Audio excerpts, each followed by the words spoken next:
ഇനി നമ്മൾ പോകുന്നത് ബംഗാളിലേക്കാണ്. ബംഗാളിൽ സുവേന്ദു യുഗം.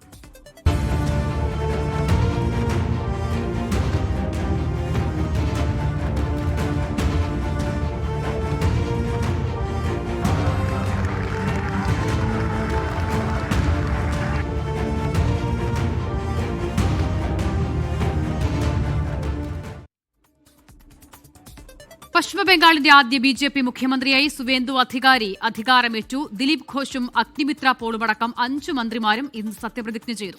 പ്രധാനമന്ത്രി നരേന്ദ്രമോദിയും ആഭ്യന്തരമന്ത്രി അമിത്ഷായും എൻ.ഡി.എ മുഖ്യമന്ത്രിമാരും പങ്കെടുത്ത ചടങ്ങ് എൻ.ഡി.എയുടെ ശക്തി പ്രകടനമായി.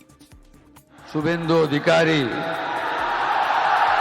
ঈশ্বরের নামে শপথ করিতেছি যে বিধি দ্বারা স্থাপিত ভারতের সংবিধানের প্রতি ബംഗാളിൽ യുഗപ്പിറവി.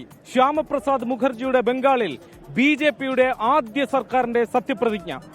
ബി.ജെ.പിയെ തെരഞ്ഞെടുപ്പിൽ നയിച്ച മമതാ ബാനർജിയെ ഭവാനിപ്പൂരിൽ തോൽപ്പിച്ച സുവേന്ദു അധികാരി ആദ്യ ബി.ജെ.പി. മുഖ്യമന്ത്രി. മുതിർന്ന ബി.ജെ.പി. നേതാവ് ദിലീപ് ഘോഷ്, അഗ്നിമിത്ര പോൾ, കേന്ദ്രമന്ത്രിയായിരുന്ന നിസിത് പ്രാമാണിക്, അശോക് കിർത്താനിയ, ക്ഷുദ്റാം ടുഡു എന്നിവരാണ് സത്യപ്രതിജ്ഞ ചെയ്ത മറ്റു മന്ത്രിമാർ.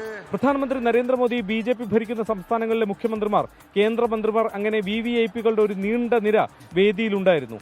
98-കാരനായ ബി.ജെ.പി. പ്രവർത്തകൻ മഖൻലാൽ സർക്കാരിനെ പ്രധാനമന്ത്രി പൊന്നാടയണിയിച്ച് കാൽ തൊട്ട് വന്ദിച്ചു. ശ്യാമപ്രസാദ് മുഖർജിയോടൊപ്പം പ്രവർത്തിച്ചിട്ടുള്ളയാളാണ് മഖൻലാൽ സർക്കാർ. അതേസമയം തെരഞ്ഞെടുപ്പ് ഫലം അംഗീകരിക്കാത്ത മമതാ ബാനർജി ഇതുവരെ ലോക്ഭവനിലേക്ക് എത്തുകയോ രാജി സമർപ്പിക്കുകയോ ചെയ്തിട്ടില്ല.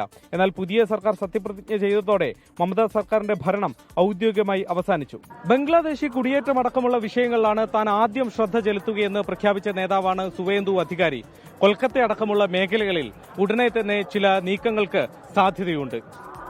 ബ്രിഗേഡ് ഗ്രൗണ്ടിൽ നിന്നും വരുൺ വടശ്ശേരിക്കൊപ്പം ശ്രീനാഥ് ചന്ദ്രൻ, 24.